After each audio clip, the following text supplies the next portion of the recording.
Hello, in this video I'd like to take a closer look at the vehicle behind me, Panzer II Ausf.L, better known as the Luchs or Lynx.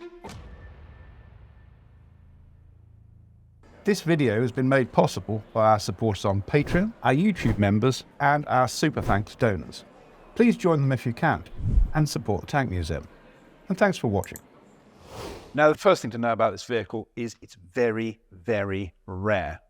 Only 100 of these are actually produced. And owing to the depredations of war, this is one of only 2 survivors. We've got this one. The other one is in the French Armour Museum in Saumur.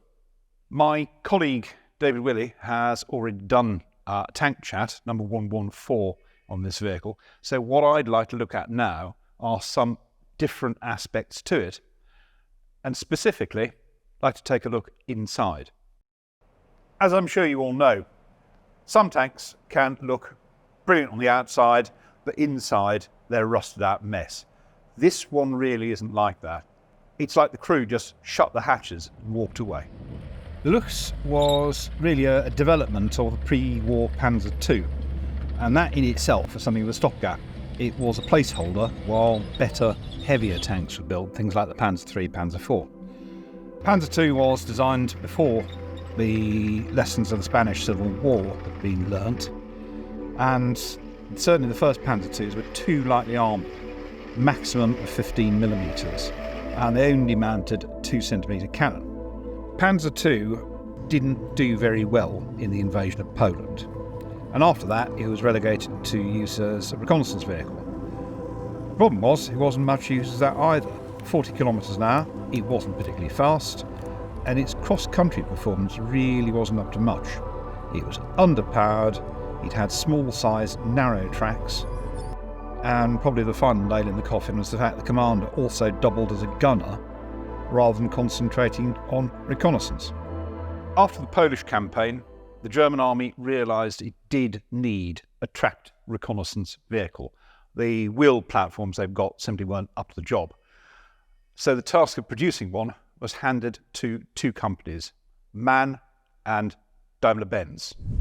These 2 companies had been working on a design for a 3-man reconnaissance vehicle with the designation VK901.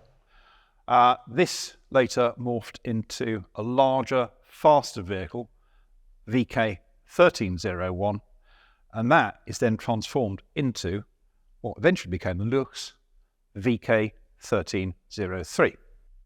Luchs differed from the Panzer II in quite a number of ways. You've got a 4th crew member, a gunner, new turret design, and also better armour. 30mm on the turret and the front of the tank, and 20mm elsewhere, down to 10mm on the belly plates. However, the most obvious change is torsion bar suspension and overlapping road wheels. These are good for spreading the load. I'd have to say they're probably less convenient when they're jammed full of frozen mud in the middle of an eastern front winter. The front and rear road wheels on each side have shock absorbers, and that helps to cancel out some of the bigger impacts when you're going cross-country. Wider tracks, and these are 36 centimetres wide, which is very wide for a vehicle of this size, gave excellent off-road performance. Now, it was originally intended to fit rubber track pads, and these would have increased track mileage and also cut down noise. That's always a good thing with a recce vehicle, but they were prone to disintegrate, so the idea was abandoned. Main armament was a 20mm KWK-38 cannon, and there's a coaxial MG-34. This was an improved version of the weapon that had been fitted to the Panzer II, and also ammunition stowage inside was rationalised to make its use more effective, and it also allowed for more rounds to be carried. So you're going up to 330 rounds as opposed to 180 rounds on the Ausf.F. 20mm rounds were loaded in magazines of 10. Now, at very close range, and we're talking about 100 metres here, one of these rounds, armour-piercing composite rigid, will penetrate 40mm of armour, and that could be the rear or lower sides of a Sherman. But frankly, good luck with that. Looking at the glacis, there are armoured visors on either side for the driver and the radio operator. But if you look at the gap in the middle, it's been filled with a piece of steel sheet. That's a little bit of deception for an enemy who is firing at the front of the tank. Being able to communicate and report in is the prime reason for the existence of a recce vehicle. And the Luchs is fitted with 2 radio aerials. Up on the turret here, that is the aerial for a Funksprecher, which is a short-range radio telephone, and that's just for communication between vehicles in the same unit. Over on the far side, there is another aerial protected by an armoured pot, and that's for an FUG-12 set. Now that has a longer range, up to 25 kilometres, and that's for reporting up the chain of command.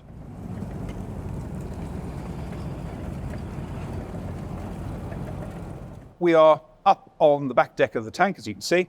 We've lifted the engine access hatch, and there is the Maybach HL66P. Engine in the middle, twin radiators either side. It is dirty, but it's complete. It's in really good condition, even down to the Maybach insignia on some of the caps. It's quite good, powerful engine for a vehicle this size. It's 180 horsepower, and that gives you, and this is pretty good for a tracked vehicle, it gives you a top speed of around 60 kilometres an hour on the road and 30 across country. Looking at the back of the turret, the commander has got a conventional hatch here, and there's a fitting in it for a periscope, and it's actually traversable on a ball race. But the main entry hatch is here, fitted with typical Germanic efficiency with a torsion bar. But if you open this, you'll begin to see what I mean about originality. This seat, leather and horsehair, is original to the vehicle, 80 odd years old. It also tells you something significant about the way the vehicle operated, because the commander would have spent the majority of his life sitting on this seat with his feet and legs inside the turret, resting on the top with a pair of binoculars in hands. Better situational awareness, absolutely vital in the reconnaissance role. The fact that this has survived, although the leather is pretty fragile after 80 odd years, is quite remarkable. But when you look inside the turret, all the other seating is still there, and the original paintwork and stenciling, and you've even still got wooden partitions in the stowage boxes. Like I said, it's an absolute time capsule.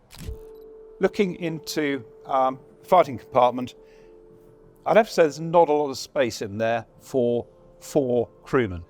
Now, right in the middle is the breech of the 2cm KWK-38 L55 cannon, and it's got its travelling lock on. This weapon is loaded with 10-round magazines, and it can fire either arm-piercing or high explosive. Now, offensive capability isn't the main requirement of recce vehicles, but that is still quite a pokey little weapon. On the left of it is the mount for the coaxial MG34. Now, if we go to looking at the crew positions, it's quite cosy for 4, but it's a bit better laid out than the very basic Panzer II. As I said before, there's a dedicated gunner, and that frees the commander up for his main role, and the radio operator isn't crouching in the back of the vehicle behind the commander. Front left is the driver, and looking forward you can see his steering levers, pedals, gear stick and instruments. And the big dials are a rev counter and a speedometer. In the centre is the transmission, and on the right is the radio operator. Now, as is usually the case, the one thing that's missing are the 2 radio sets. These always seem to be the first thing to get stripped out. The rear of the turret, the commander sits on the left, behind the driver, and the gunner is on the right. The gunner's elevation and traverse controls are present, but his telescopic sight has gone. That's another usual thing to disappear quite early on. Looking around the fighting compartment, you can see how remarkably original this vehicle is. Original white paintwork, just a bit discoloured, and a mass of stowage and stenciling. Left of the coax mount is a bracket for a Luchs pistol, a flare pistol, And then, within the commander's reach, sturge for fernglass binoculars. And then 2 holders for Schutzglas, and those are spare vision blocks. Now, I think most people looking at this vehicle would agree that it's an excellent reconnaissance vehicle. It is fast, it's agile. I mean, in a lot of ways, it's a forerunner to the British CVRT range. The question is, bearing that in mind, why were so few built? The answer is that it was intended to build more. First, 500 were ordered, and then that was up to 800. But the problem was they were being assembled in Mann's factory in Nuremberg, and that was being subjected to Allied bombing, and they were also under pressure to produce Panthers. And I'm afraid the poor old Luchs lost out. From September 1942 to January 1944, just 6 a month were produced, and the total produced was just 100 vehicles. The idea of forming Luchs-equipped reconnaissance detachments for each Panzer division was dropped, and the available vehicles were mainly shared between 2 divisions, the 4th Panzer Division on the Eastern Front and the 9th Panzer Division in the West, and there are small numbers attached to other formations. Most of 4th Panzer Division's Luchs seem to have been destroyed in Operation Citadel, the Kursk offensive in August 1943.